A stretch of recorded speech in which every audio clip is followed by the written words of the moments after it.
여러분 안녕하세요. 찾아가는 새벽기도 시카고 예수사랑교회 조선영 목사입니다. 오늘도 변함없는 주님의 은혜와 평강이 저와 여러분의 삶의 종일을 풍성하기를 기도합니다. 오늘 말씀은 갈라디아서 2장 11절에서 16절까지 말씀입니다. 제가 읽어드리지요.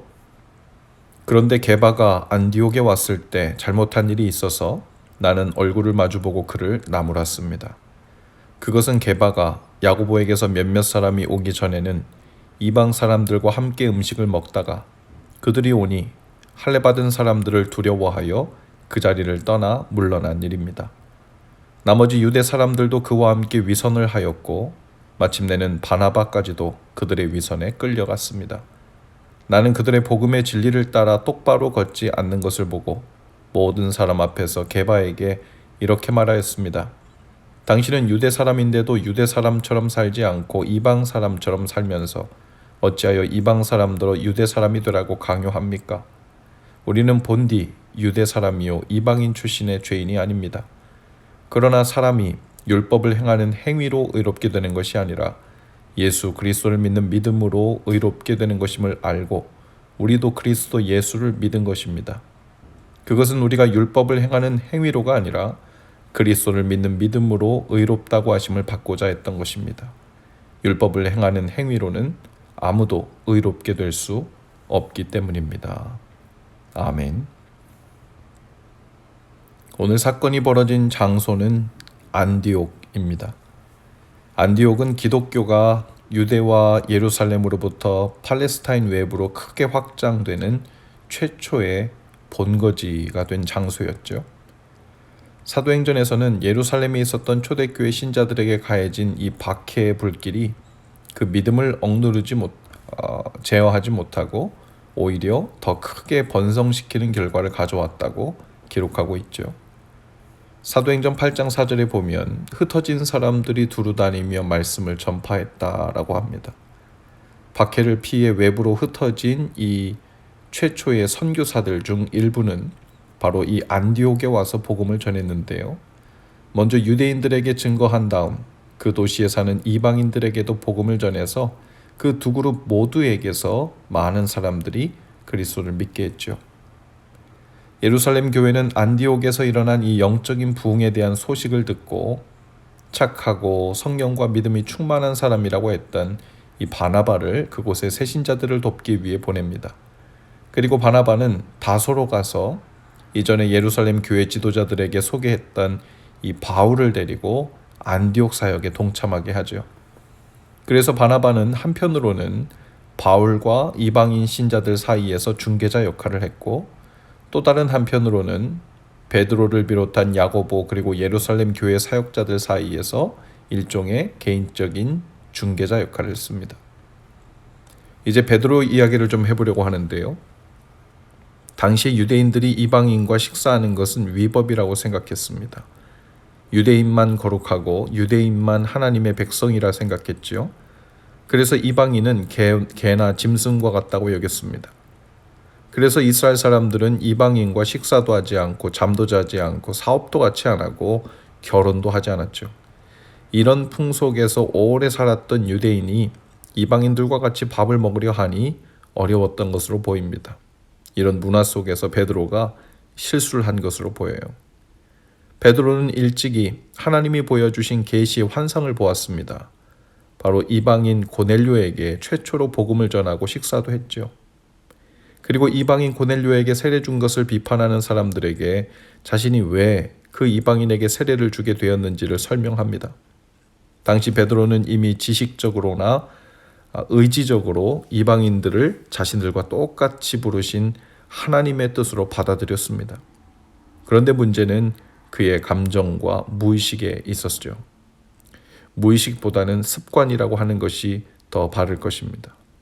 그는 안디옥에서 이방인들과 식사를 하다가 예루살렘에서 온 야고보의 사람들이라고 표현된 이 유대인들이 들어오는 것을 보고는 그 유대인들을 의식해서 일어나 밖으로 나갔다고 했습니다. 이방인들과 함께 식사하는 것을 보이지 않으려고 한 것이죠. 어쩌면 덜컥 겁이 났는지도 모릅니다. 베드로는 순간적으로 예수 그리스도를 높이지 못하고 유대인들을 높인 것이죠. 아니 더 정확히는 예수님보다 오랜 시간 중요하게 자리 잡아왔던 율법을 더 중요하게 여겼고 더 두려워했던 겁니다. 이방인을 형제라고 여기며 함께 식사하다가 유대인을 보고 일어나 나갔다는 것이 어떤 메시지를 주게 되었을까요? 이방인 그리스도인들도 결국 유대인이 되어 개종하고 그 율법을 함께 지켜야 한다는 메시지가 전달될 수 있지요. 유대인은 이방인에게 자기 우월감을 나타낼 구실을 주는 것이기도 합니다. 그리스도인 중에서도 더 거룩한 그리스도인, 마치 정회원 그리스도인과 부회원 그리스도인이 있는 것처럼 보일 수 있습니다. 결국 그 모습을 보고 유대인과 이방인들 사이에서 중개 역할을 했던 바나바도 베드로를 따라 외식하여 위선적으로 그 자리를 나갔다고 했습니다. 바나바는 성령 충만하고 믿음이 좋고 덕이 많은 사람이라고 성경에 소개하는데요. 그런 바나바도 흔들렸습니다. 그 정도로 당시 유대인 사이에서 이 율법이라는 것은 중요하고 강력한 위치에 있었죠. 다른 유대인들도 따라서 흔들렸습니다. 바울은 이런 위선적인 베드로를 보고 크게 책망했다고 했습니다. 그리고 바울은 말해요. 16절입니다. 그러나 사람이 율법을 행하는 행위로 의롭게 되는 것이 아니라 예수 그리스도를 믿는 믿음으로 의롭게 되는 것임을 알고 우리도 그리스도 예수를 믿은 것입니다. 우리가 예수 그리스도를 믿고 그 믿음으로 의롭게 되었다는 사실은 우리로 하여금 그 어떤 것보다 예수님이 행하신 일로 인하여 자유하게 되었다는 의미입니다. 예수님 안에서 믿고 있는 바를 뒤로 하고 그보다도 사람을 더 의식하고 높인다든지 문화적 습관이나 심지어 한 교회의 오래된 전통이라고 하더라도 예수님을 기쁘시게 하는 일보다 더 높아지고 중요한 것처럼 여긴다면 그것은 위선이 되고 나아가 우상숭배가 됩니다. 그런 의미에서 율법도 마찬가지죠. 예수님을 가장 높여야 한다는 말이 율법을 폐기해야 한다거나 율법 무용론이 된다는 것은 아닙니다. 예수님께서도 내가 율법을 폐하러 온 것이 아니라 완성하러 왔다고 하셨어요. 율법의 본래 자리는 예수님의 밑입니다. 예수님을 가장 높이는 범위 내에서 율법도 도덕도 전통도 모두 제자리를 잡을 때 그 불완전한 상태에서 완전한 본래 자리를 찾게 된다는 의미죠. 신앙생활을 하면서 그리스도인들이 혼란을 겪는 일들 중에는 바로 이 순서의 문제로 인한 것이 많지요. 율법도 중요하지 않은가? 이러이러한 크리스천 문화도 의미 있지 않은가?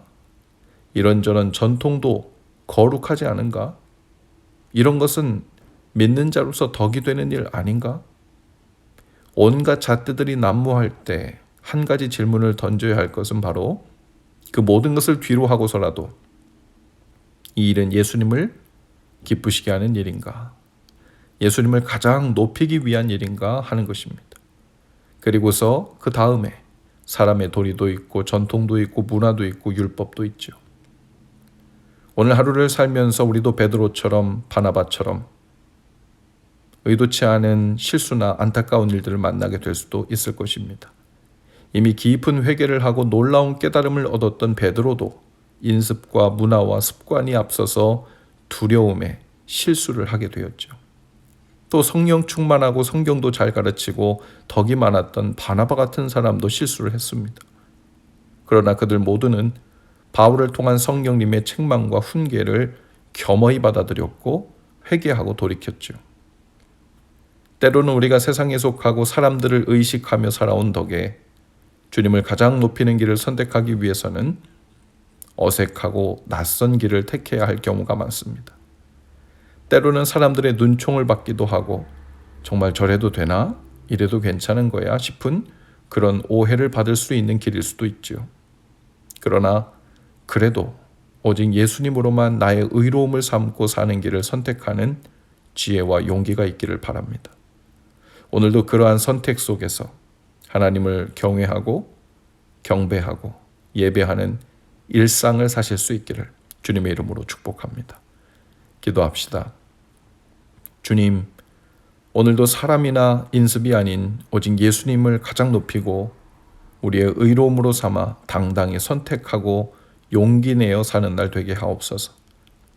그렇게 함으로 주님을 경외하고 높이는 삶의 예배를 드리게 하옵소서. 예수님 이름으로 기도합니다. 아멘. 여러분 오늘도 예수 사랑으로 화이팅입니다. 내일 아침에 다시 찾아뵙지요.